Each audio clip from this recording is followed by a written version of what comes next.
Global warning. Ooh, that title sounds ominous, doesn't it? But stick with me. I promise to make this journey as fun, hopeful, and enlightening as possible, even as we navigate some serious, weighty issues. From renewable energy to fossil fuels, climate change to global warming, energy security, energy transition, planetary well-being, and maintaining a high standard of living for all. Well, that's one heck of a checklist, isn't it? We're about to journey deep into the bedrock of our society, unearthing truths that light our homes and fuel our debates. This isn't just about the dry facts and figures. It's about us, the environmentalists, the scientists, the industry bigwigs, the indigenous communities, the policymakers, and you. Let's face it, this energy transition issue has become a bit of a drama, hasn't it? Fossil fuels versus renewables, us versus them, my way or the highway, but who needs all that drama? It's time we looked at it all from a fresh perspective, embracing the and rather than the versus. Fossil fuels and renewables, environment and economy, us and them, a blend. Because when you strip away all the noise, all the heated debates and frosty standoffs, there's only one reality we can't ignore. We all need energy, and we all love and need this planet. We are all in this together. Welcome to a different kind of conversation. Welcome to Global Warning.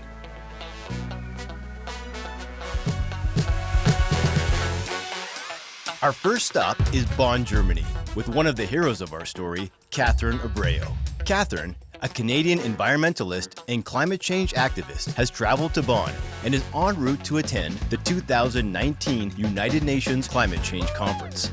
This conference was a pivotal moment in the lead-up to COP25 and played a significant role in advancing the global climate agenda. The issues Catherine and other delegates addressed then remain central to today's climate discussions. This is the real deal, and we have a behind-the-scenes pass. As coming from North America, what do you think about how Canada is currently performing? Canada has never met a climate target that it couldn't miss. We've been setting climate targets in Canada since the early 1990s, and we've yet to meet a single one. We are really avoiding addressing the over-extraction and export of fossil fuels from Canada. Catherine is joined at the conference with her colleague Eddie, and together their mission is to help save the planet by advocating for reducing the production and use of fossil fuels in Canada and around the world. I think a big focus for us this week is going to be meeting with countries to have conversations about how addressing the production and supply of fossil fuels can be a bigger part of the conversation in this space. Talking about fossil fuels it's something that countries don't want to do because they feel ashamed. Exactly. Totally. At the time we were filming, Catherine was the executive director of Climate Action Network, a coalition of more than 100 organizations working on climate change and energy issues. Catherine is an internationally recognized, award-winning campaigner who is listed with the Pope as one of the world's most influential people in climate policy. Catherine's goals at the UN Climate Change Conference were to meet youth, advise political delegates, and speak out on the global stage. For her, reducing the production of fossil fuels would result in lowering carbon emissions, which she believes to be the cause of global warming and climate change. We all know fossil fuels aren't going to go away tomorrow, but if we can't talk about it, then we're not going to be able to address this extremely serious issue that people are suffering from the world over. So that's kind of where my energy is right now. A hard-won lesson for many environmentalists is that facts don't change minds. So while I think we have moved into a place where most people accept the science, it hasn't necessarily meant that everyone has made up their mind to do something about it. The science Catherine is referring to are studies that suggest that fossil fuel production and consumption is the primary cause of global warming and climate change. These are two pressing issues in the world right now, and they're important to me too. That's the real-life me, thinking pensively by the river about it. I have 2 children, I worry about their future, humanity, and the well-being of the earth like most people. In fact, I've been trying to create awareness around global warming since my grade 5 science fair project back in the 80s. That's me, little Mathew Embry, sounding the alarm about how industry and global warming will cause rising sea levels and catastrophe. My project must not have made much of an impact, because here I am in Germany 3 decades later, following Catherine as she tries to affect Canadian policy around this issue. I'm a Canadian too, and along with not reaching our emissions reduction targets, there have been other problems in our country due to climate change that I've witnessed firsthand. My hometown is Calgary. It's located in the province of Alberta by the Rocky Mountains, and global warming policies have had a chilling effect on the city when fossil fuel production slows down. Meet Kendra and Adam. These real estate brokers gave us a glimpse of the domino effect Canada's climate policies can have on oil and gas companies and the thousands of people that work for them. So this is your typical situation? This was a chemical company. It was bought. How many people would have been on this floor previously, Kendra? There would have been, sort of north of 60 people. It's humbling. This floor's been vacant for 2.5 years now. This is definitely unprecedented. You see, as fossil fuel production slows down in Canada, or even grinds to a halt, some businesses in Calgary can no longer make it work. What does that mean? Thousands of jobs are lost, and downtown offices that once bustled with life now echo with an eerie quiet. Vacancy downtown is just shy of 25%. And to put that in perspective, in 2012, vacancy was 2.5%. The question is, how do we fix it? We walk through space and you look at empty desks. These were viable employees. And you kind of look, where are they now? What are they doing now? If we have 25% vacancy downtown, that's over 30,000 jobs that have vacated. Where are those people now? Desks lie barren, chairs stacked high, gathering dust, monuments to jobs lost. This is the human impact of reducing the production of fossil fuels, the side of the story that's often left untold. We got Dwayne on the line. Dwayne, go ahead. Hey, Danielle. Here's something, all right? Today, in my job, I have to lay off 25% of my workforce. Oh, man. Right before Christmas. Man, what kind of work are you in? Because we've been talking about the oilfield services guys on the front lines. That's where you are? Oil. And I love my guys. And you know what? I got to lay off 25% of these guys. This is the Premier of Alberta, Danielle Smith, before she was Premier, and we got an all-access pass to her call-in show when she worked in radio. We heard straight from those living from the fallout from the oil and gas industry slowdown and captured a heartfelt phone call. I got to get rid of $3 million. But you know what? My bosses are saying $3 million like they're not people. And they're going home to tell their wives tonight, Christmas is over. And you know what? And today I got to break people's hearts. And I got to tell them that you're no longer useful to us because of money. Open your eyes, because this is just the beginning. It's phone calls. It's,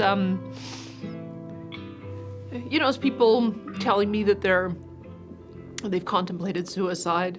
So when you don't have a job and your marriage breaks down, or you don't have a job so you get into a drug or alcohol addiction, or you get into drug or alcohol addiction and it causes you to have domestic violence, like all of these social issues are interconnected. We've got a huge social crisis that is only going to grow if you don't have people able to take care of themselves. And these again are all people who are willing to. They want to take care of themselves. But they've got governments making decisions that are standing in the way of the economy getting back on track. And that's to me, the greatest frustration. Take a look at downtown Calgary when the fossil fuel industry slows down. Floor after floor, empty. So how does this happen to a city that is often ranked one of the best places in the world to live, and the home of the world-famous Calgary Stampede and '88 Winter Olympics? Well, here's a quick history lesson. Alberta's heartbeat is the oil and gas industry. Ever since Leduc No. 1 started producing in 1947, Alberta industry has been heavily involved in drilling wells, laying pipelines, selling fossil fuels, and building skyscrapers and suburbs faster than you can flip a pancake. Alberta is also home to the Athabasca oil sands, which is the third largest oil reserve on the planet. And like it or not, oil and gas is more or less liquid money in today's world. In fact, Canada's oil and gas industry brings in over $100 billion a year. So when energy prices are high, Calgary, Alberta, and Canada cash in. The flip side of this is when demand and prices for fossil fuels are low, Calgary, Alberta, and Canada suffer economically, which has indeed happened in the past. However, that's not the case today. Energy prices are profitable, and demand for fossil fuels nationally and globally is growing. The world currently consumes about 100 million barrels of oil a day, and that demand will increase by over another million barrels a day in 2024. So why wouldn't Calgary offices be brimming with employees? They were projecting that we could be a 7 million barrel per day producer. This is part of the reason we had so many pipeline projects that were on the go, Northern Gateway and Keystone and Energy East and Trans Mountain. It seemed like it was going to be sky's the limit, and all we needed to do was just make sure we had the pipeline takeaway capacity to continue to develop it. Okay, let's take a minute to process this. At one point, Canada was on track to rival Saudi Arabia in the oil and gas industry if we built new pipelines. But today, Canada produces less than half of the oil that Saudi Arabia does. That means Saudi Arabia is bringing in billions of dollars more than Canada in a global industry that continues to grow. So what happened? Energy sector magnate Gwyn Morgan explains. We've got a government that's ideologically opposed to the oil and gas industry, where emissions reduction, trying to do something about climate change, if you like, trumped everything else. One of the biggest places that has been seen is the pipelines. Alberta's landlocked. Landlocked. It means Alberta's oil is trapped, and without new pipelines, it's not going anywhere fast. In a nutshell, pipeline approvals being put on pause or stopped results in stalled company growth, job cuts, and slowing the economy for Calgary. But it doesn't stop there. Alberta's energy sector contributes a significant amount to the Canadian economy. So if you hit the brakes on fossil fuel production, less money flows into Canada. It's less cash for all Canadians and for the Canadian government. So it's no surprise some Albertans are upset. Imagine sitting on a pile of gold but not being able to sell it. Well, it's got some people so fired up that it's sparking protests. Drained by life every day, tired of the way it's been going. I went through a similar phase, going through every emotion. Now it's a whole different wave, I see the future approaching. Nothing can get in my way, this is my life of control. We've seen plenty of protests against new pipelines, but rallying for new pipelines? Now this is something you don't see every day. Here is a fact. When you block Canadian pipelines, you are harming the global environment because other countries will take our market share, and our families have seen the repercussions of this economic downturn. So we're going to do a march. A show in solidarity for all the Canadian families that earn their living in the natural resource sector.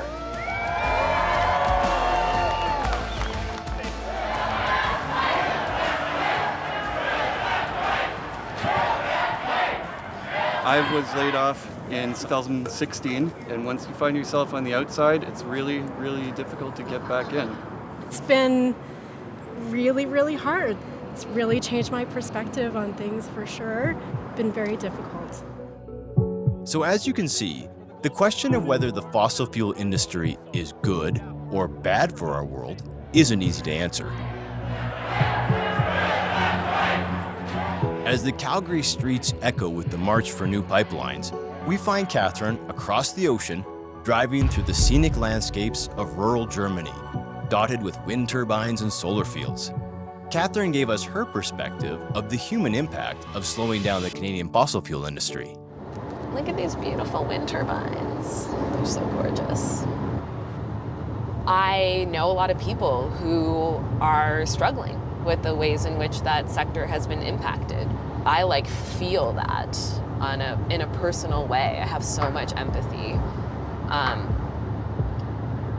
And I think when we see the world moving to a clean energy future, we're not having a conversation about how we have a really prepared and planned for transition in Canada's energy sector that protects workers and communities. In order to make this transition real, we're going to have to build a bunch of electricity transmission east to west in Canada so we can get all that good renewable energy flowing across the country. And guess what the exact same skill set for building a pipeline is required to build an electricity transmission line. I look forward to the day where Canada is covered in wind turbines and solar panels in the same way that Germany is. Catherine imagines a future in which Canada has completely transitioned from fossil fuels to more sustainable forms of energy. However, there are voices of caution among experts suggesting that rushing this transition could be problematic in today's world. Meet Alex Epstein.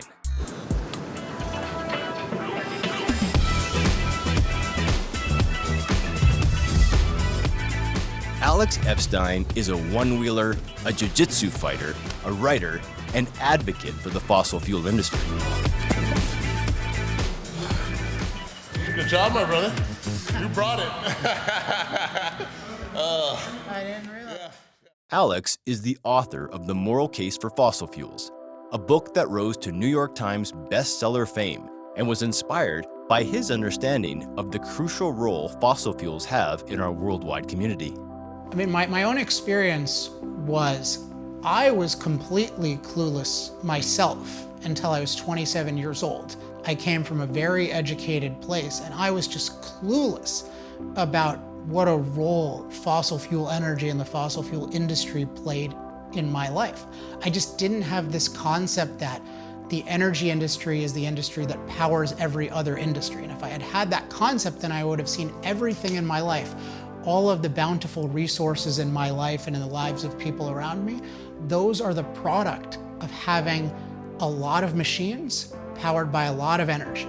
And the fossil fuel industry produces over 80% of that energy. And we're talking about rapidly restricting it and replacing it. That then became scary to me. Whereas when I was younger, who cares, right? All I'm concerned about is global warming and pollution and all these other things, and I just kind of take it for granted. Oh yeah, well, of course we can use solar and wind or whatever else. And then I realized, oh wait, it's actually really hard to do what the fossil fuel industry does. There's a reason why we use them 80+% of the time. And then I became really concerned about, are we really gonna do a lot of harm in the name of preventing certain risks? Are we going to do is that actually much more risky? Is it, in the name of reducing CO2 emissions, are we just gonna destroy our standard of living and then destroy the hope of billions of people around the world to get to our standard of living? Alex acknowledges the potential impact of fossil fuels on the climate, yet he is skeptical of doomsday and end-of-the-world predictions. When I looked at the track record of predictions about fossil fuels and the recommendations that people made about fossil fuels 30 or 40 years ago, because it turns out that basically everything people are saying about fossil fuels today in terms of, they're destroying the planet, we should get rid of them, they can be replaced by renewables quickly. It turns out that thought leaders, often the very same thought leaders, were saying that 40 years ago. That was kind of the narrative. And then I looked at what happened. And what happened is we actually doubled our fossil fuel use. So that should have ended the world by all of these predictions, yet humanity doubled. And what happened when we doubled? Well, life got much, much better. Billions of people came out of poverty. Water quality improved, health improved. Every metric of human flourishing improved when we doubled fossil fuel use, even though the same supposedly brilliant thought leaders today telling us that we're going off a cliff told us that we're going off a cliff back then. And I noticed that when they were making their predictions about fossil fuels, they didn't look for any positives about fossil fuels. They only looked for negatives. For example, they said little to nothing about what will be the benefits of billions more people having cheap, plentiful, reliable energy. They just didn't even think about that. And we should be really happy that the world has a much longer life expectancy than it did say 40 years ago, 30 years ago, 20 years ago, and we can directly trace this to cheap, plentiful, reliable energy that came from fossil fuels. And it turned out that that energy couldn't even come close to being replaced by solar and wind and all of these alleged substitutes. Alex points out that it's easy to overlook how fossil fuels bring life and opportunity to billions of people. Energy often works behind the scenes, tucked away in gas tanks, furnaces, or hidden behind walls. But Alex paints a vivid picture of how access to affordable, reliable energy can mean the difference between life and death. The anti-energy policies are always going to hurt the poorest people the most, and particularly the people who don't have energy yet, because for them, this is just a direct life and death thing.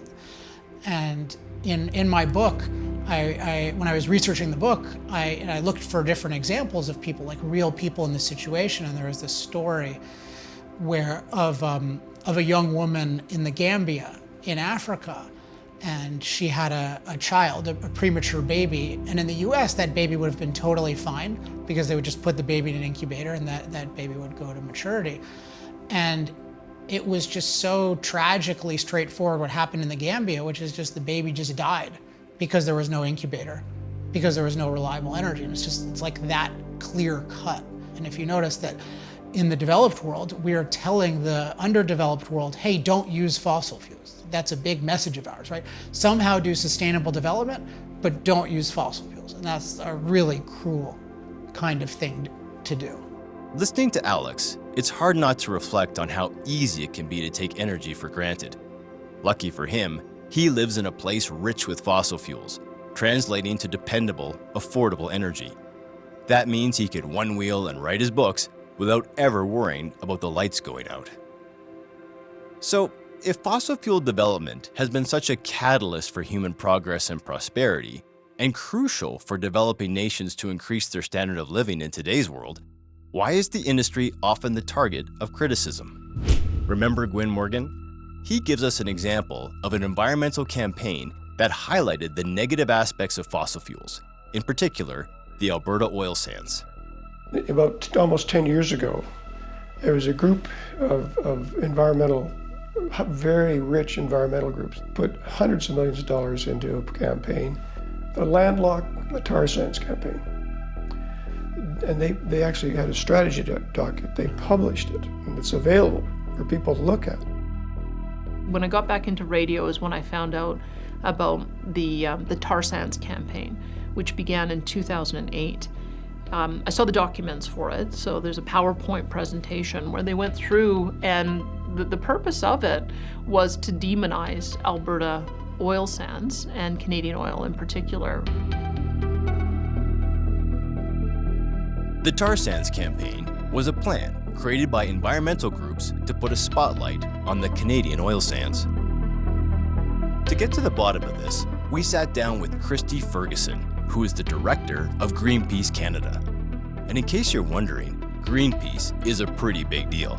It's the largest environmental organization in the world, with over 3 million international memberships and offices in over 40 countries. So Greenpeace was one of the organizations that was most involved in exposing the tar sands on the global stage, in exposing the massive amount of greenhouse gas emissions that come out of the tar sands, in showing the world what's happening there, the images, the tailings ponds, the huge removal of forests, the toxic emissions. We've been very involved in that, and that's been a game changer, really, I know, for Alberta, and also for Canada and the global climate movement, to understand the severity of what's happening there. Oh, well, one of the things they said right in their little manifesto that they put together was that they would also engage the celebrities. You know, they mentioned Leonardo DiCaprio coming to visit the oil sands, and he did. And Leonardo DiCaprio did pay a visit to the oil sands, and we found the helicopter pilot who gave him the tour.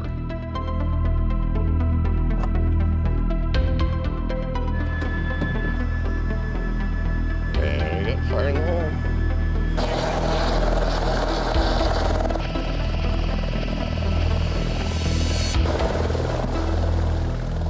So I've personally flown DiCaprio, Archbishop Desmond Tutu, Bill Nye the Science Guy, and just all sorts of documentary teams from BBC and Sierra Fund, World Wildlife Fund. You know, we fly for everybody. Paul, our seasoned celeb tour pilot, shared an insight. People often see what they want to see from his aerial tours, not necessarily the reality. People have these ideas in their mind and they look out of the helicopter and try and find something that validates what they think they already know. If you look at these dead trees, they'll say these dead trees, you know, oh, look, an oil sands destroyed that. No, that was a fire in 2011 that did that. So it looks like a lot of smoke coming up by all those little round units. That's just steam evaporating into the sky. Those are heat exchangers. So people will take pictures of that and say it's pollution. Paul's point is this: if you hop onto a helicopter expecting to see an environmental disaster, then that's exactly what you'll see. But if you're open to witnessing how the oil sands development follows some of the strictest environmental standards in the world, then you'll see that too. The lens through which we view things matters a lot. And yes, that includes me. Flying over the oil sands, the industry's imprint was evident.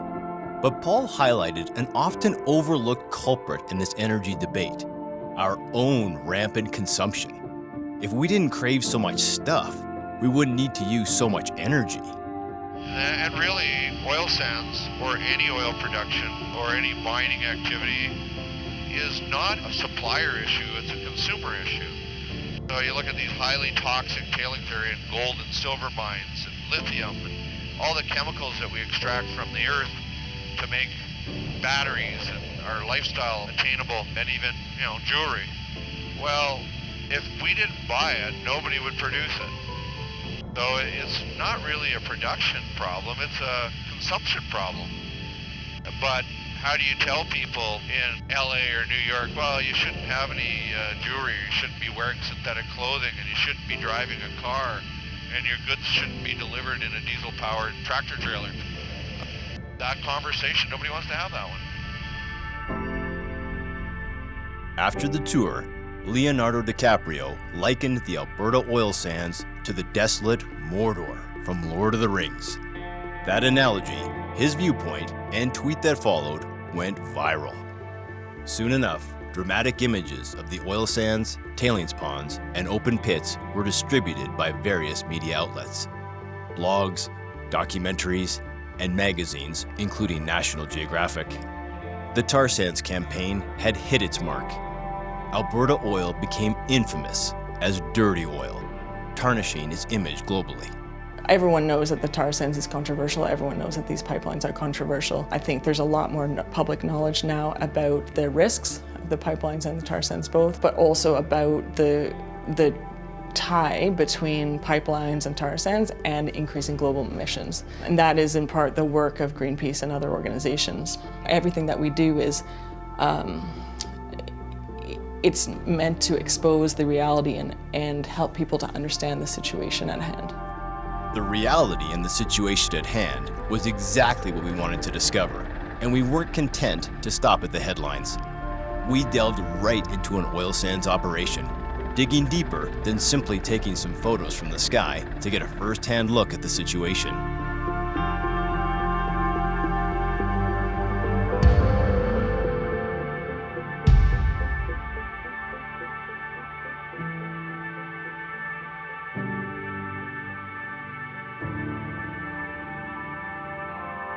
We will show you some of our own reclaimed facilities, but you're going to drive through literally acres and acres of reclaimed site going down, and it looks like any national park.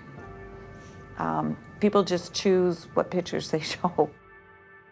Keen to alter the public's view of the Alberta oil sands, Canadian National Resources Limited, one of the world's oil and gas heavyweights, granted us exclusive access to their operations.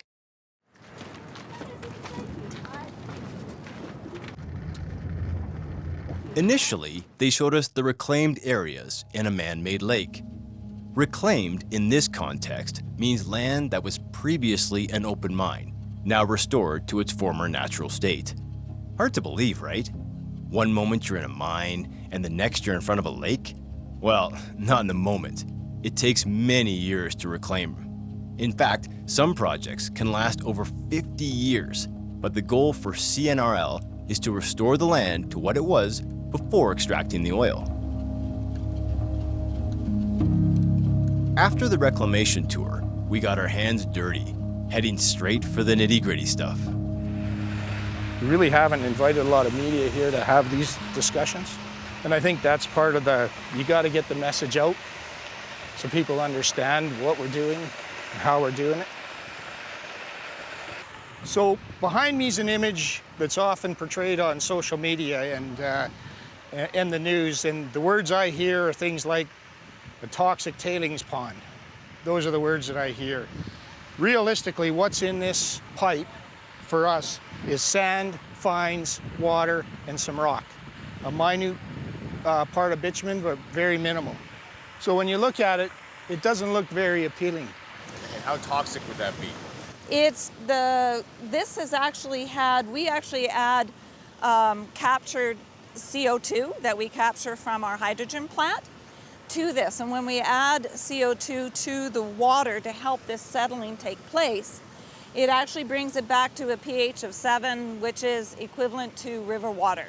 So if we went for a swim in this, it would be a little bit dirty, but it's not, and I wouldn't drink it, but it's not, it's fine. I mean, I need a bath.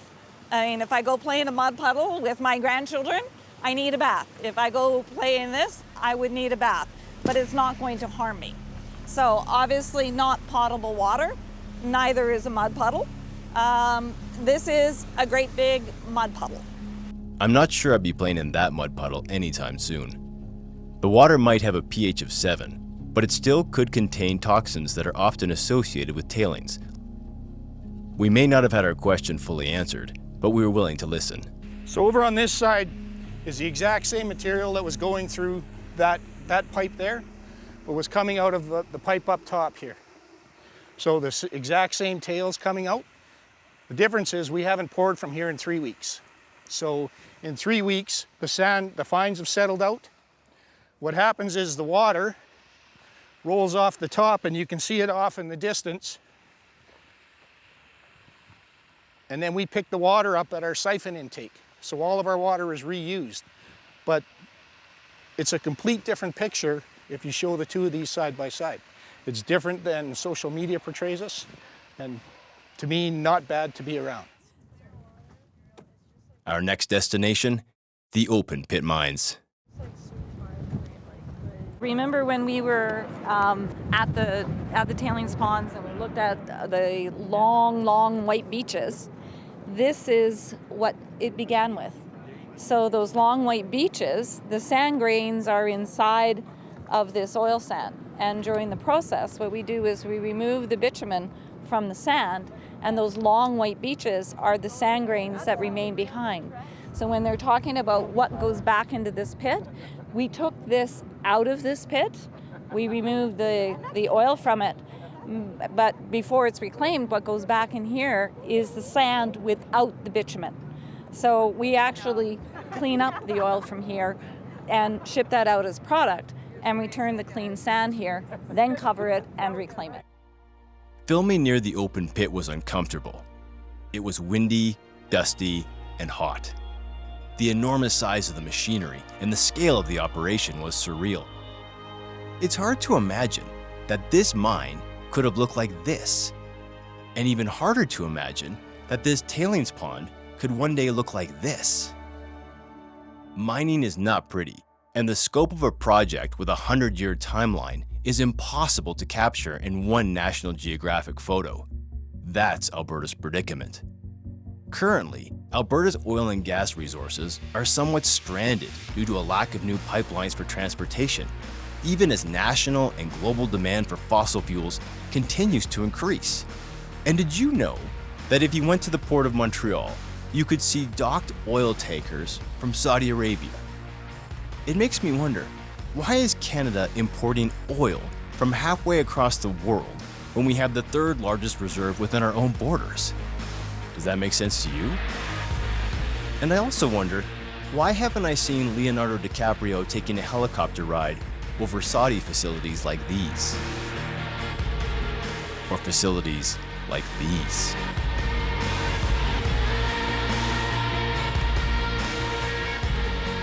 You might say that celebrities aren't exactly getting the red carpet treatment for aerial tours in these countries, perhaps because their governments aren't too thrilled about bad press for their industry.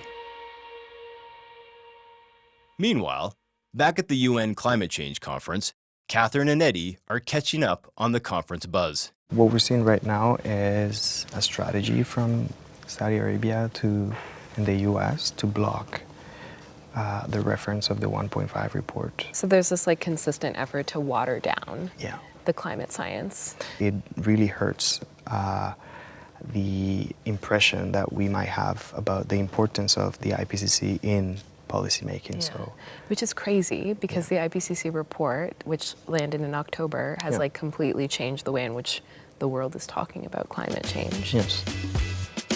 In climate change conversations, there's this term you're likely to hear, IPCC. It's important. Remember this. The IPCC stands for the Intergovernmental Panel on Climate Change. It's the UN's body for assessing the science linked to global warming and climate change. The place where I get my knowledge is largely from the Intergovernmental Panel on Climate Change, the IPCC. That's where the world scientists come together to compile all of the science from different corners of the world into these large reports that give us a really accurate look into what's happening, how the global temperatures are rising, what that means for different parts of the ecological systems across the planet. Catherine and Eddie are talking about the famous 1.5 report. Endorsed by the IPCC, it's stirring up some resistance, with Saudi Arabia leading the pack. Considering Saudi Arabia's high roller status in the oil game, it's no shocker they're not on board. The 1.5 report is pushing countries to cut their CO2 emissions down to size by 2030. If countries follow suit, it could hit the pause button on oil and gas production in places like, you guessed it, Saudi Arabia and Canada. The IPCC isn't just for show. It gives out policy suggestions for governments, and UN gatherings like this one are all about deciding whether to adopt and push these recommendations. Catherine and more than 6,000 others are here to weigh in on just that.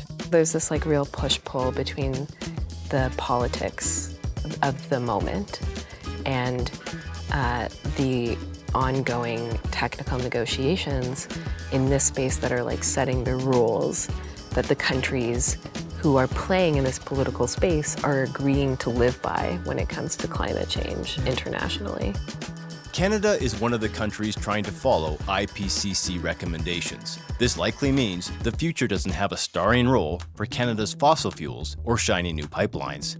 But climate change, science, and politics aren't the only things slowing down Canada's pipeline development. Let's hop back to Canada.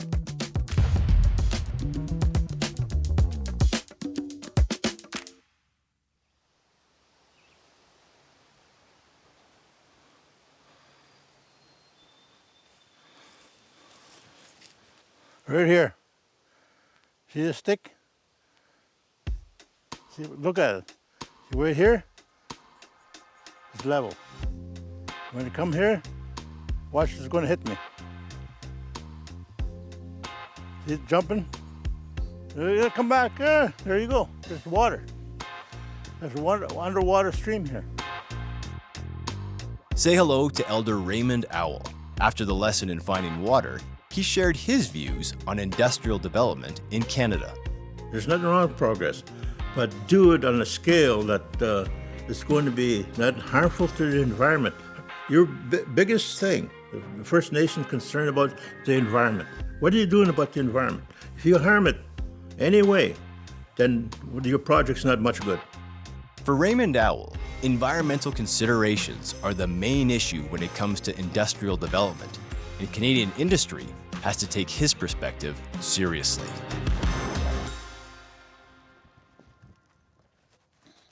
To learn more, we met up with the Honourable Stephen O'Neill, who highlighted the exceptional influence Raymond Owl and Indigenous communities hold. They have the capacity to halt or suspend industry projects if they are not engaged in meaningful consultation. When Europeans came, Aboriginal peoples were here, and they were never conquered.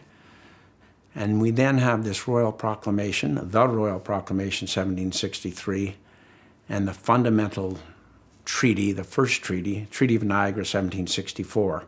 We have a treaty-making process that is to provide for orderly development and settlement of the lands of Canada, peaceful settlement.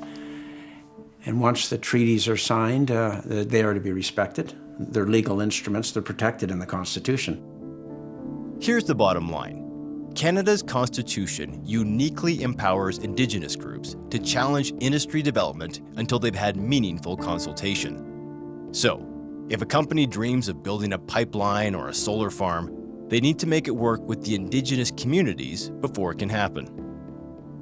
In the media, we often see Indigenous groups protesting against pipelines and oil and gas development. But Dale Swampy explained how many Indigenous groups are actually supporting these projects. We met on several occasions during the hearings for C-48 and told them that we were never consulted. Senators didn't realize that there were 31 communities that actually supported Northern Gateway. There were industry leaders who didn't realize there were 31 communities that supported Northern Gateway. The Canadian public did not know that 70% of the First Nations along the right-of-way of Northern Gateway approved the project and were willing to sign on as owners.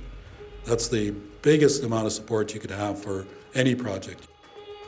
Canada is home to over 600 recognized Indigenous communities, and in many instances, meaningful consultation with the fossil fuel industry has been successful, leading to some groups becoming shareholders and partners in fossil fuel industry development.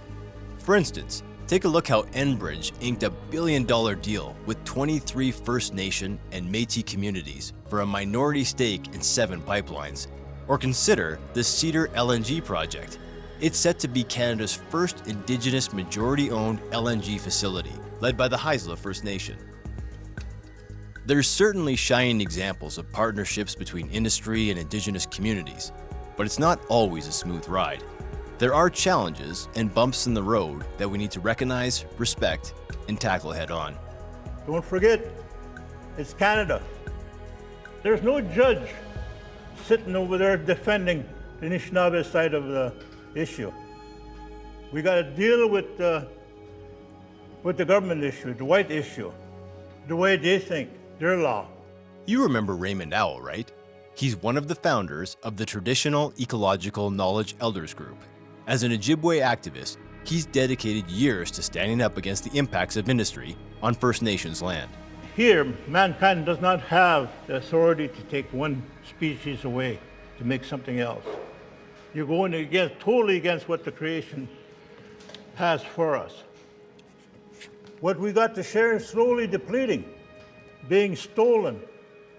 Don't forget, I changed my wording. Stolen. Stolen is a very harsh word.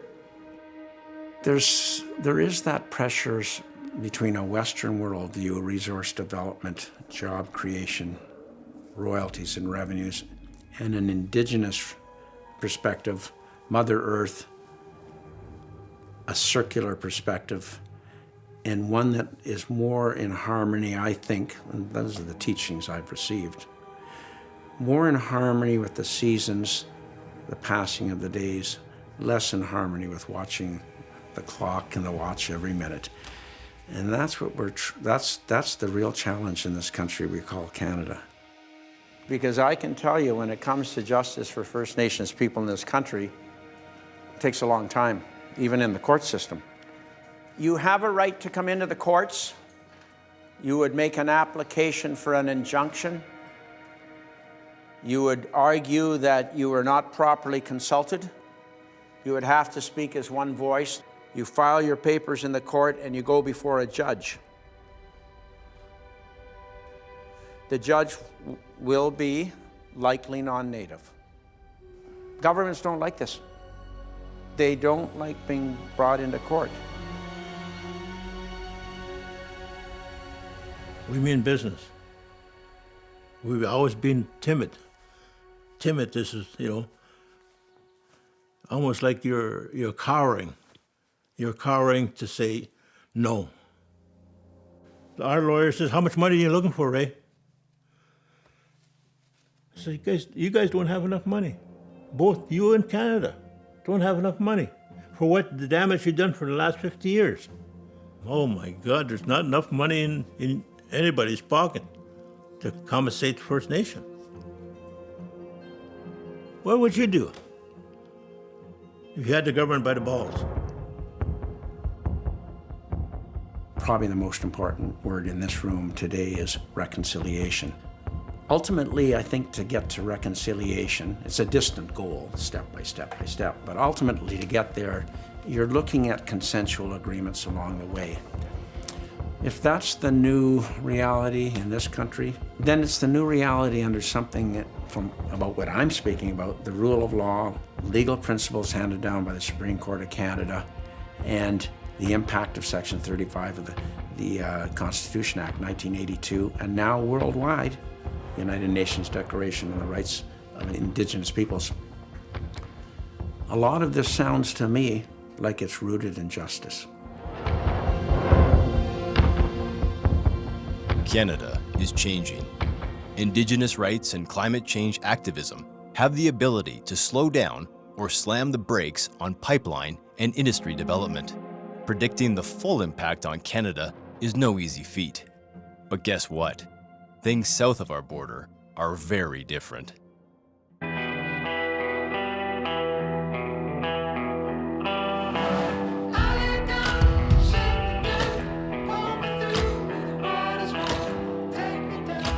I traveled to Texas with my pal Jeremy.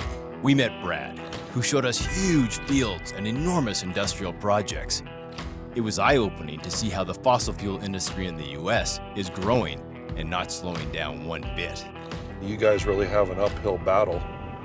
I mean, here, you know, they made the decision when they saw the amount of volume of oil that was coming out.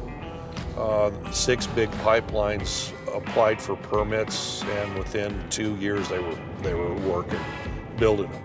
6 new pipelines greenlit and under construction within 2 years in Texas? Compared to Canada, that's off the charts. Really, I mean, there's no reason to spend the money bringing wells online if you have nowhere to send the oil. Much like your situation in Canada, you have the oil, but you can't get authorization to build pipelines to get it out of there. The U.S. fossil fuel industry is on fire, growing at a breakneck pace. Today, the U.S. wears the crown as the world's top oil producer. So I think it shocked the world. I don't think anybody thought the U.S. would be one of the largest exporters, soon to be the largest exporter of oil and gas. You got any concept of how many wells there are in Texas total? It's got to be hundreds of thousands. I would think maybe even close to 1 million. I wouldn't doubt it. It's got to be. I mean, there's wells everywhere. Without the pump jack, I mean, we would have never had access to the energy that we had over our lifetimes, right? Yeah, when I look at this, I see a lot of seat of the pants innovation. That, to me, illustrates a lot of people that worked their asses off to get to this point. For some, a pump jack might seem like a relic of bygone days, something destined for the history books.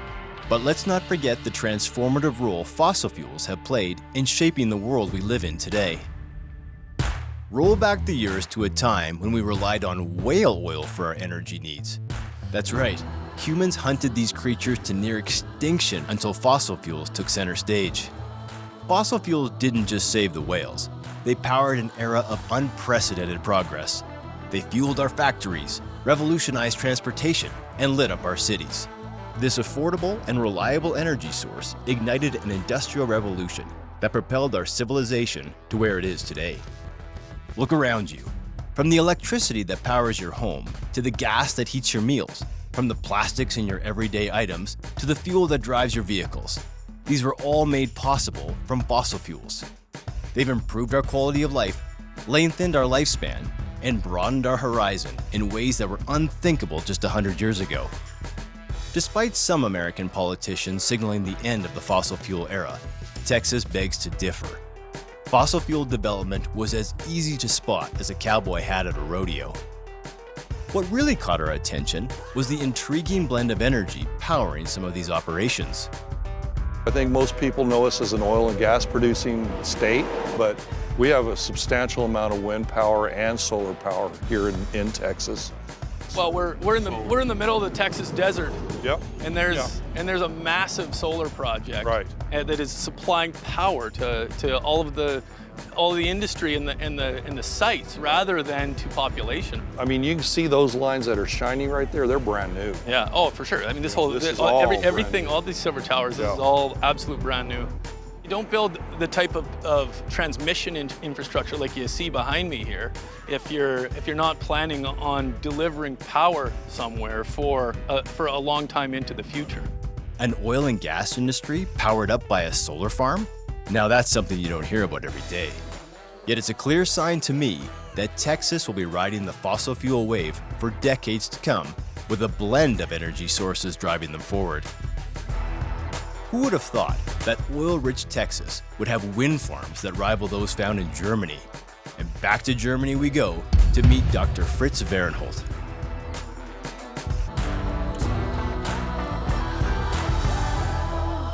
Dr. Varhenholt was the CEO of the German Wildlife Foundation when we caught up with him.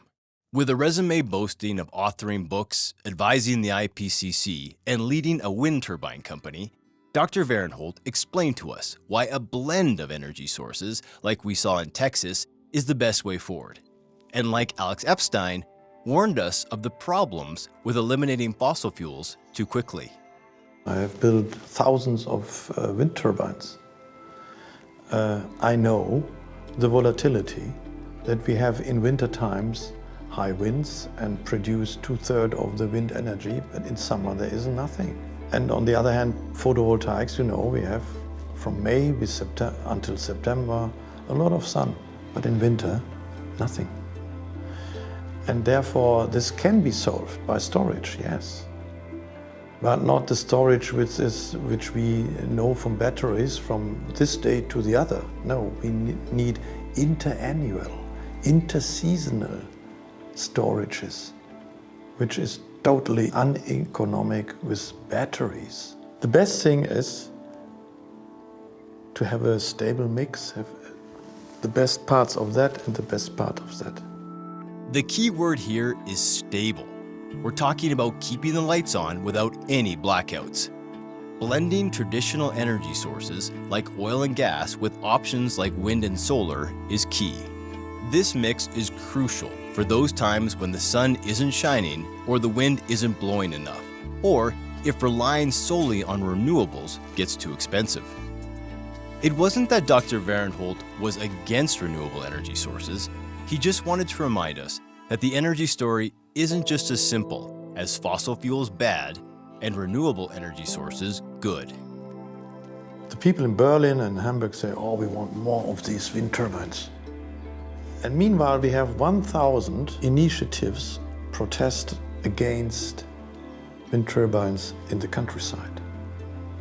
The people and the landscape know better. They have the noise in their ears because in 500 meters they are living, because they see the birds under the wind turbines. We have investigated in Germany. We have 29,000 turbines, and we kill every year 12,000 birds, eagles, and important birds. We kill 200,000 bats in Germany by wind turbines. And now we have investigated, they are killing also insects. So it is not per se eco-friendly what we are doing there. So that is nothing the young people surrounding Greta want to hear. These aren't the usual images associated with renewable energy. They remind me of the photos of oil-covered birds I've seen in other environmental campaigns.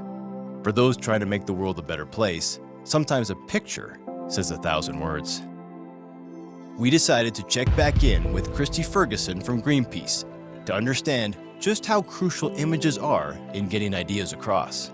Greenpeace was founded by journalists, really. It was founded by journalists who were really aware of the need to bring images to people to change their minds. and to make them understand things. So, one of the most iconic images that came out of Greenpeace in the early days was Greenpeace activists on an inflatable Zodiac between a huge industrial whaling ship and a whale. That action was an action of protection of that whale, but it was also a way to make the world understand what was happening there, the scale of it, the severity. This is me driving the first boat into the encounter with the Soviet factory whaling fleet in 1975. This is off California, about 50 miles off the horizon. This is my credentials up here.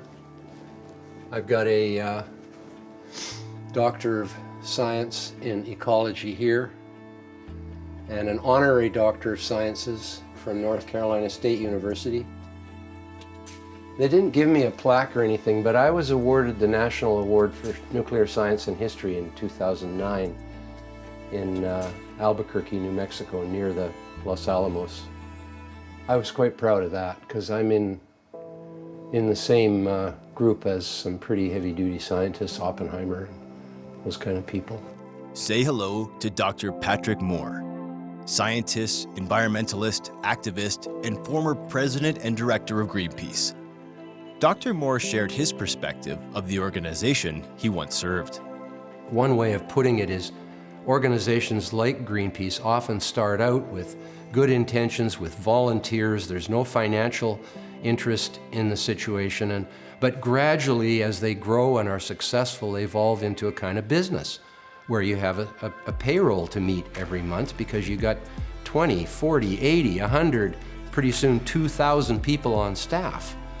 So now you've got hundreds of millions of dollars involved in this business. So you've basically gone from being a volunteer group of hippies to being a big business.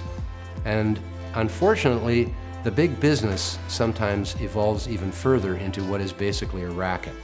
Dr. Moore may have parted ways with Greenpeace because he believed it became big business, but he's still vocal about environmental issues. In fact, we got to go behind the scenes at the US Congress to watch Dr. Moore share a scientific perspective that you don't hear very often. He's here to argue that burning fossil fuels and increasing CO2 emissions might actually be a good thing for our planet.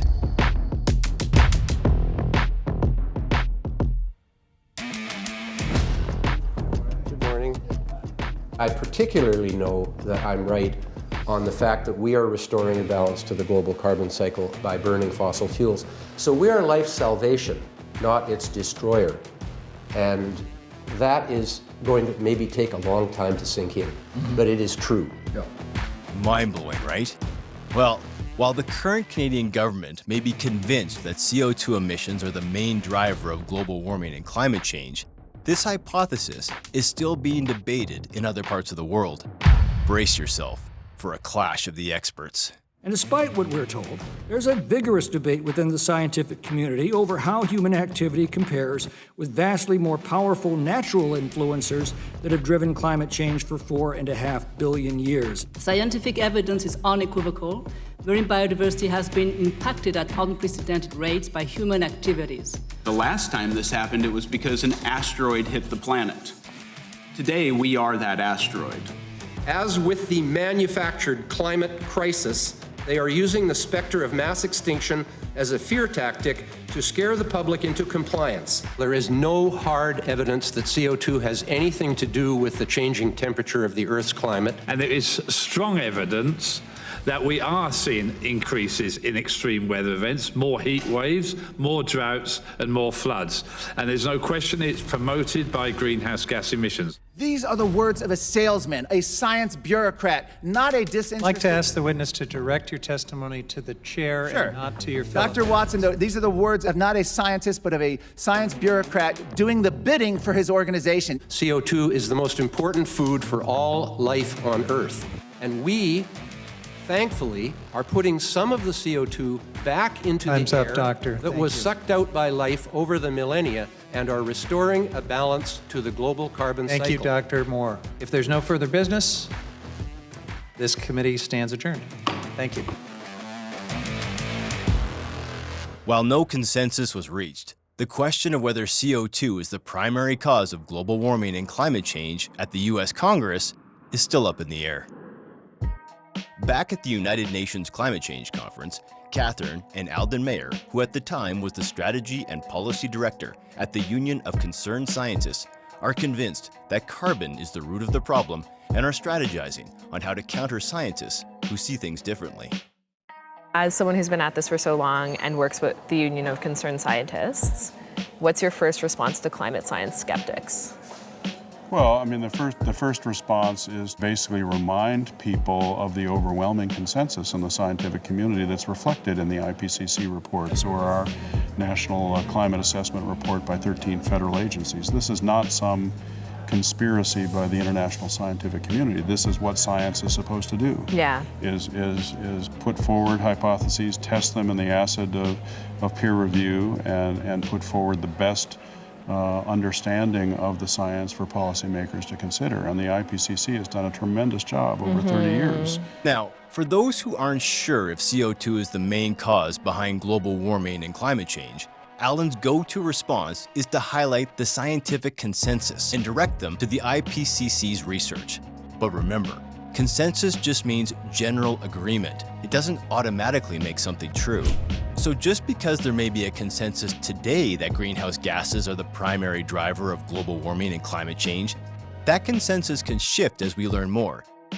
In fact, prestigious scientists from around the world have signed petitions like the World Climate Declaration challenging this consensus. As we always should in science, we need to keep asking questions and exploring all angles. And then there's the IPCC. The IPCC has the trust of Catherine and Alden and various governments, but not all scientists are on board. The IPCC documents are the Bible of the global warming community. People say, well, the science is settled. Well, the science is never settled. And this idea of a consensus is silly. Science should never be done by consensus. You know, we have to move forward with our understandings. We have to test hypotheses. And it's remarkable what we can learn by having an open mind, thinking outside the box, and problems are solved that way. Say hello to Dr. Ian Clark. When we shot with Dr. Clark, he was a professor and the director of the Environmental Science program at the University of Ottawa. For over a decade, he's been studying carbon in the atmosphere and asking some tough questions about the computer modeling used in climate change research. Well, I guess many people have been talking to you about the evidence for links between CO2 as a greenhouse gas and temperature, and there's zero evidence for it except models.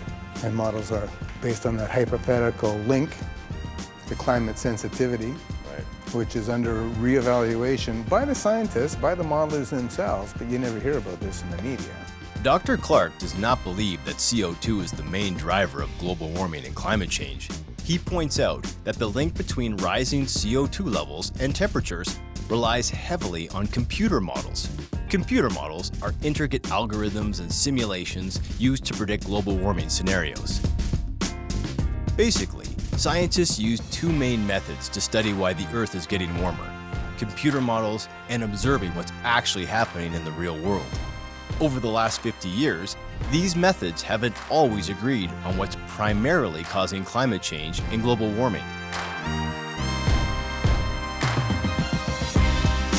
In fact, eminent scientist Freeman Dyson, who literally worked with Albert Einstein, taught us the clash between the scientists that used computer models and the scientists that used real-world observations is how the whole climate debate got started in the first place. I was always interested in climate, especially when we had all these meteorologists here. Climate wasn't fashionable then.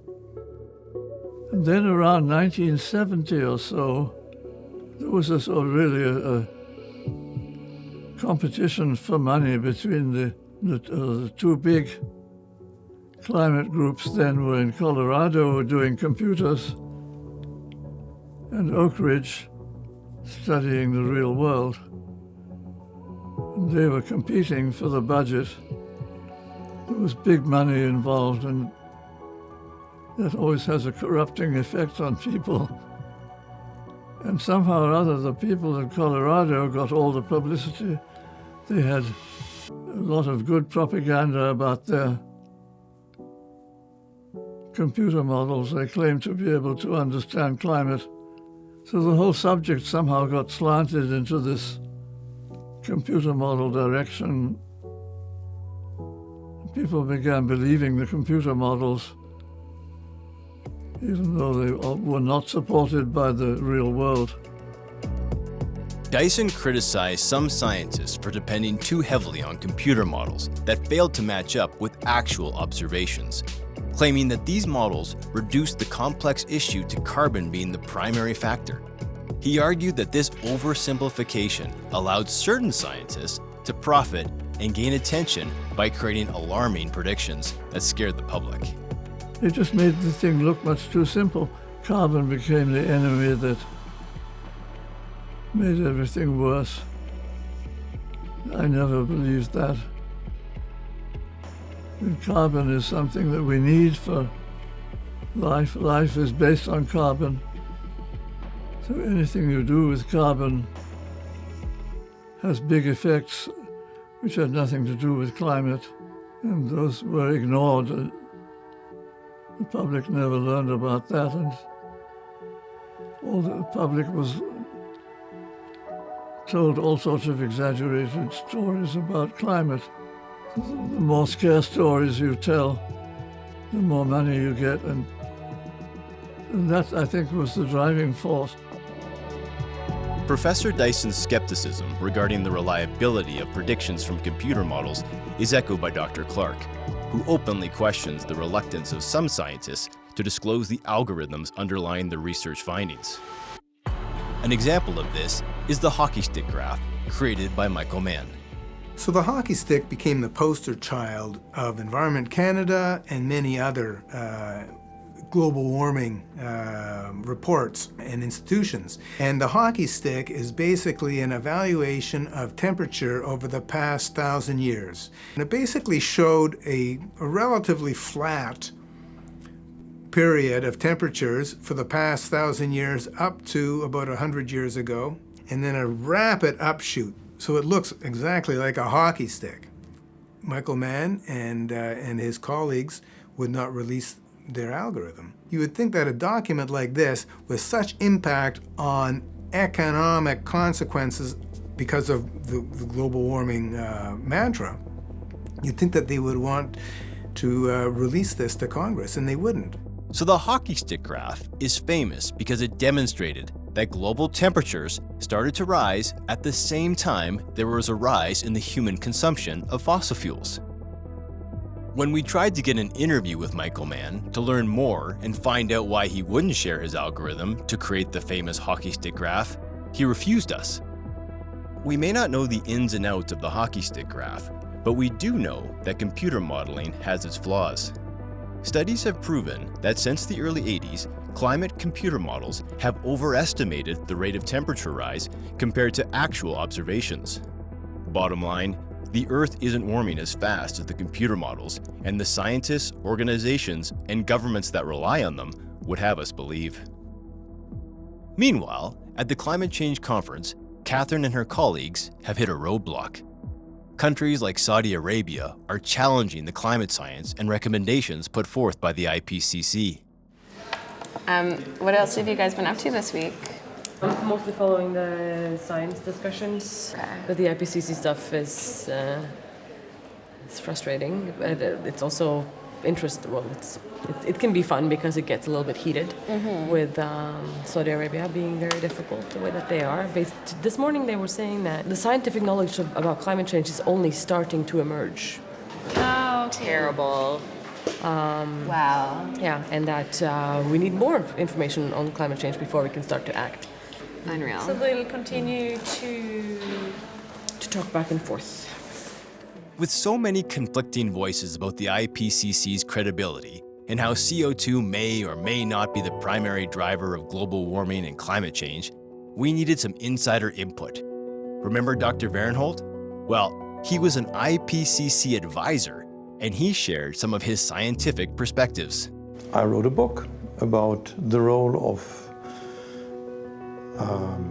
oceanic fluctuations, of oceanic oscillations, and the role of the sun. Then I was asked from the IPCC, by the IPCC to assist them, and I made comments, and I saw that it was a shaky ground on which they built their prophecies. During his time advising the IPCC, Dr. Varhenholt began to question some of their conclusions and predictions. He noticed that some scientific data didn't quite add up to the IPCC's forecasts on global temperature increases. From 2000 to 2010, it was not warming as they thought. You should think that they discussed this in the summary for policymakers. And they decided to sort it out, not irritating the public of things which are not in line with their models. When the computer models didn't match the real-world temperature change, Dr. Varhenholt felt it was important to roll up his sleeves and do his own real-world scientific research. And so we did scientific work, and we published in peer-reviewed journals.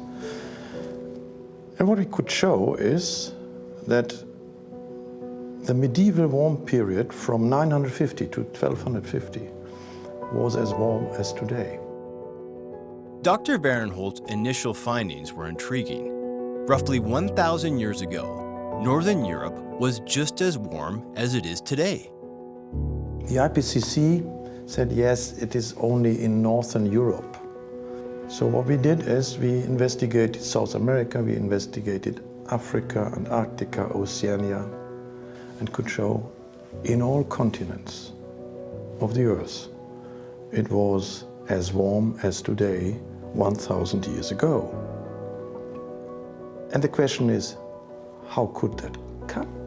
There was no CO2 issue. So is Mother Nature really able to do that on their own?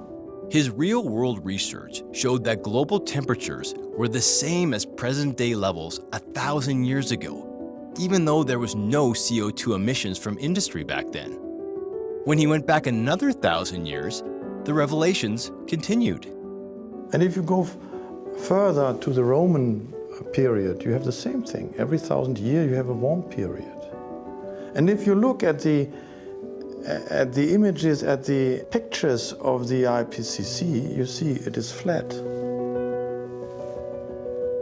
The medieval warm period is not there. The little ice age is not there. It's like a hockey stick. To cut a long story short, Dr. Varhenholt's research challenges the accuracy of the hockey stick graph. It seems to omit both the medieval warm period and the mini ice age. The big question is why? I'm not too sure, but here's the catch.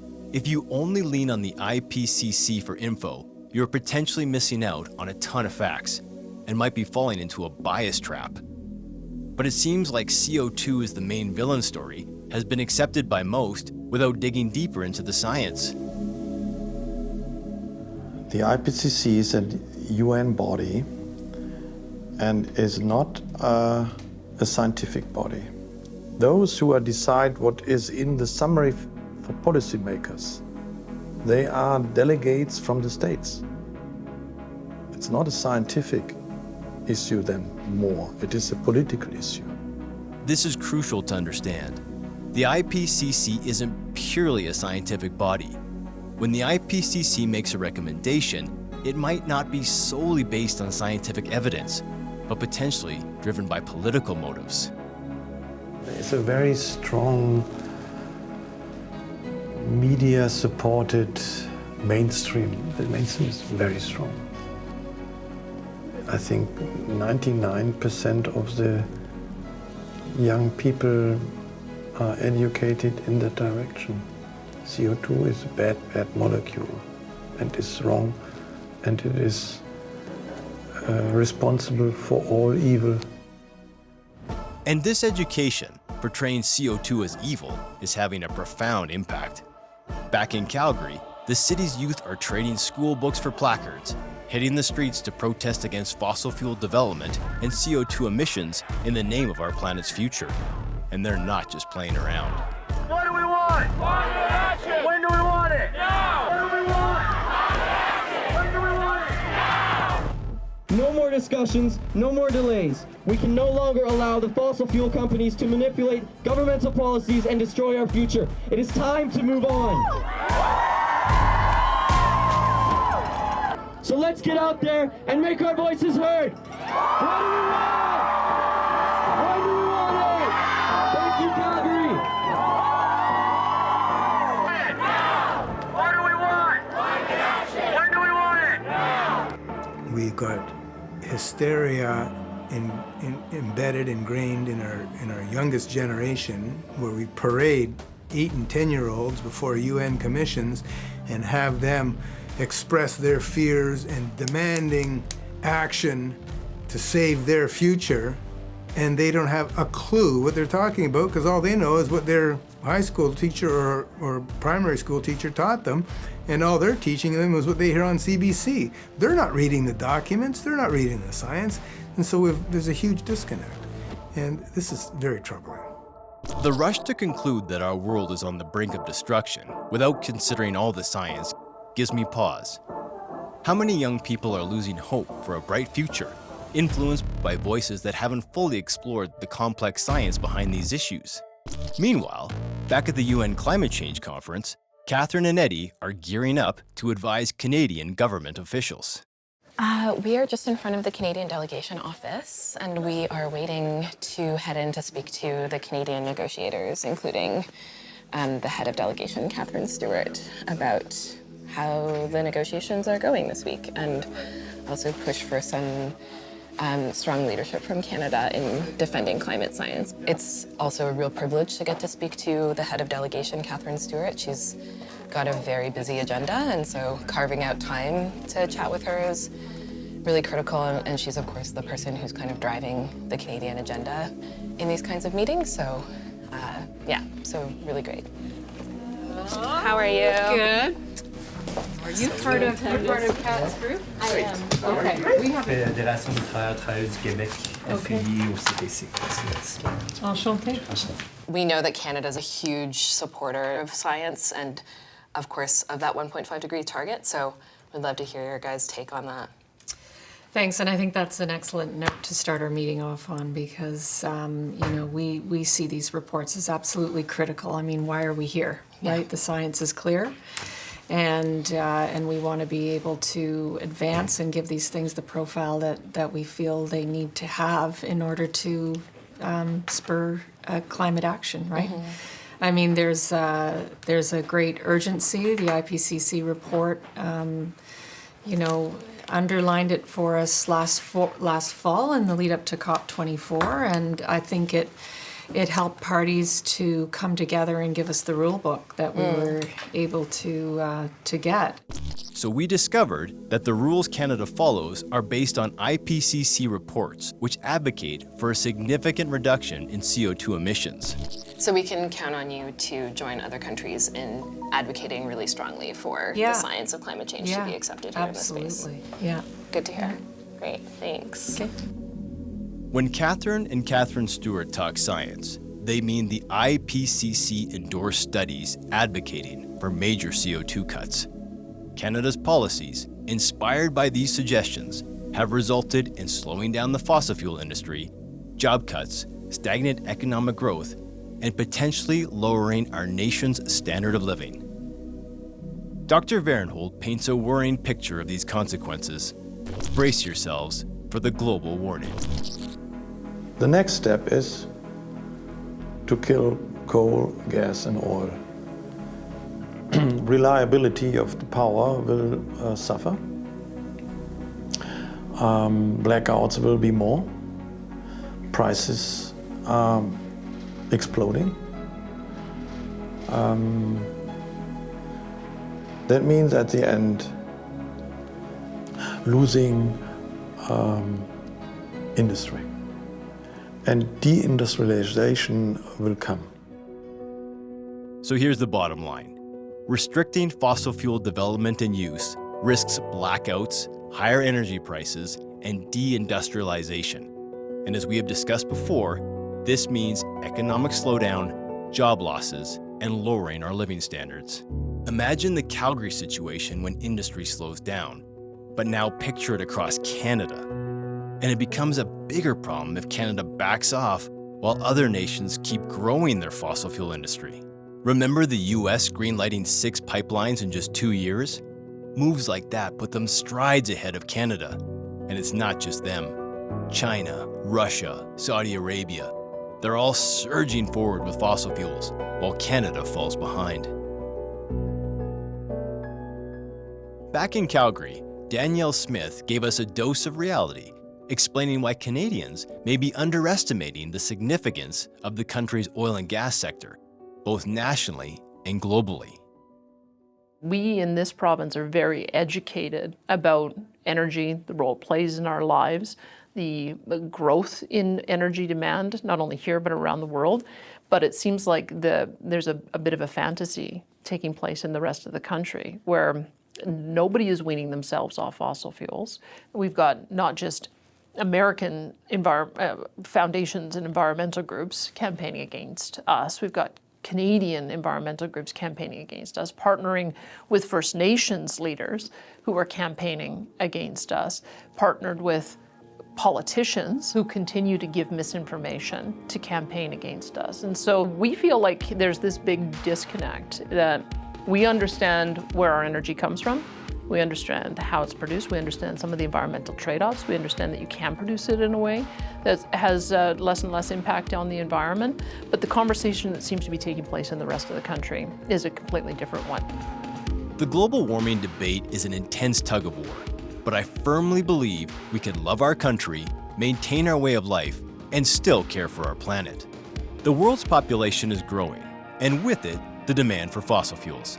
With the 3rd largest oil reserve globally, Canada is uniquely positioned to not only meet our needs, but also lead the world in cutting emissions, safeguarding the environment, diversifying our energy mix, innovating new technologies, and forging lasting partnerships with Indigenous communities. We have the chance to show the world how it's done. Instead of being paralyzed by fear of impending doom, let's be thrilled by the possibilities of a new world. A world that Canadians can help shape by harnessing what we have. Our voice in the climate debate matters, even if it doesn't neatly fit into the polarized camps. There's a third way, a middle path that rarely makes headlines. And I discovered it by challenging my own beliefs, reassessing my perspectives, and most importantly, by listening. So we decided to do a little experiment. We put 2 people with starkly different views in a room and let them talk it out. And here's what unfolded. Hi. Catherine. Hi, Ian Dr. Clark. Clark. I'm so pleased you're here because I wanted to talk about the current state of the climate debate. Yeah. And I've mentioned that I'm an environmentalist. I teach a course, Quaternary Geology and Climate Change, which I've been teaching for 30 years. And when I first took it over, it was just Quaternary Geology, but this was in 1988. And just then, the debate was starting. Yeah, that's when the IPCC got rolling. That's right. And I got involved, and I was teaching students about CO2 as this potent greenhouse gas. And but I'll tell you quite frankly, since that time, I've been studying the carbon cycle. I've been looking at it from a scientific perspective. And it's less obvious that CO2 is driving climate. When I look at environmental degradation and all the rest, my question is, what's driving that? And it seems to be other items than that which we're fighting. And so that's why I'm very interested to talk with you about the IPCC's perspective and their understanding of the science. I mean, I think it's probably important to note that it's not necessarily about the IPCC's understanding of science, it's about the scientists who are inputting into the IPCC reports. So you're absolutely right, and that's why I dig down on the science documents.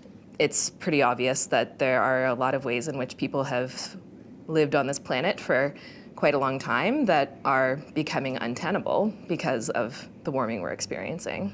I'm going to call you on that. That I don't see. When I look at extreme weather events, drilling down again on the IPCC scientist reports, They don't suggest hurricane activity is stronger. They don't even mention wildfires, although we continually hear wildfires as a climate-driven phenomenon. So we can't connect all that stuff with warming.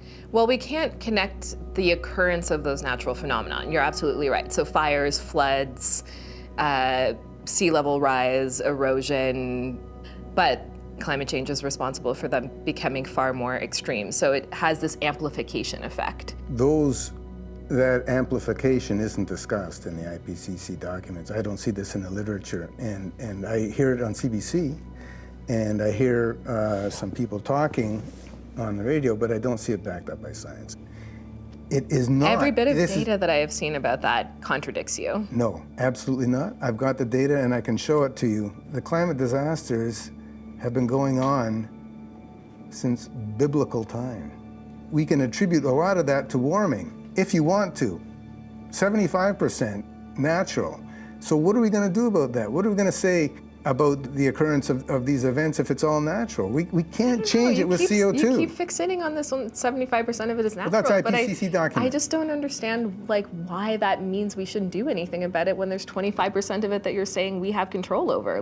I don't believe we have done the other 25%. That's the models. And the models are running hot, but even if I disagree with a person on the extent to which humans have the ability to affect a changing climate, from my perspective, it's an issue of risk management. So if you agree that there's even a 50% likelihood that we are responsible for a changing climate, is it not worth our while to figure out how we can mitigate that impact to the greatest extent possible, all the while creating a better way of living on the planet? I mean, it just doesn't make any sense to me that we would avoid taking action, that we would let ourselves off the hook, even if there's only a 25% of that problem that we're responsible for. I mean, I am gonna take responsibility for that 25% then. That's what I'm gonna do. The environmental industry is more than $1 billion a day industry. And 95% of that is towards climate science and mitigation. What about some of the pressing environmental issues that really could be addressed if we didn't have this focus on something we really can't change? Fortunately, a lot of climate solutions actually entail bringing human society into a better balance with the natural world and can have knock-on effects that help us address many other environmental ills. So my question is, well, if one doesn't agree that that's the number one reason to switch to renewable energy, why not agree that making sure kids grow up without asthma is a really good reason? I think fighting pollution is a prime objective. It should be a prime element of any environmental policy with our governments. Yeah. Absolutely. I'm just a little concerned about our reliance on renewables for big energy. If we're going to do that, we're going to compromise our economic strength, and then we'll be overtaken by other major countries that don't embrace renewables. This is not me saying that we need to kill an industry tomorrow, but I do think that we need to do some creative thinking about how we plan for a future where we're creating prosperity and generating jobs sustainably for a long period of time. I certainly agree with you on that. I think we come at this from the same heart and the same emotion that we want what's better for the planet, for humanity. My fear and my concern really is just that we're focusing on one thing, which is climate, which I'm a scientist. I've been looking at this for 30 years, and I know we will do nothing about climate. We will not have an impact on climate. I don't think we're going to get out of the fossil fuel game anytime soon. I think it's going to be part of the mix 2040, 2050, just like it is now. I think we have to be honest about that. And further, I think we have to put a lot of our environmental goodwill into fixing the problems we can fix. I can't say for sure if Catherine and Ian reached a common ground, but they talked it out without turning up the volume. For me, It was good to see two sides come together, discussing how to shape the best possible world. They may not have settled the science, but as we've discovered, science is rarely settled. And for some, it's not even about the science.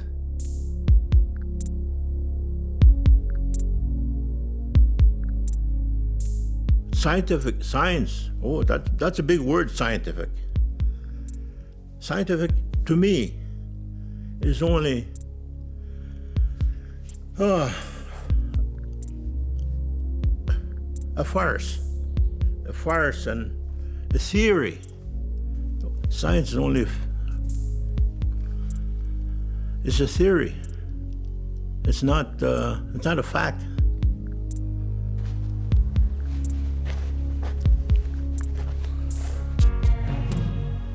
Can you see the child? The child's on top. There's a straight line straight down. See that rock there? Below there is the chief. See the face of the chief? Mouth, the eyes, and the eyebrow? And look up higher, you'll see the face of a child. And it's a girl.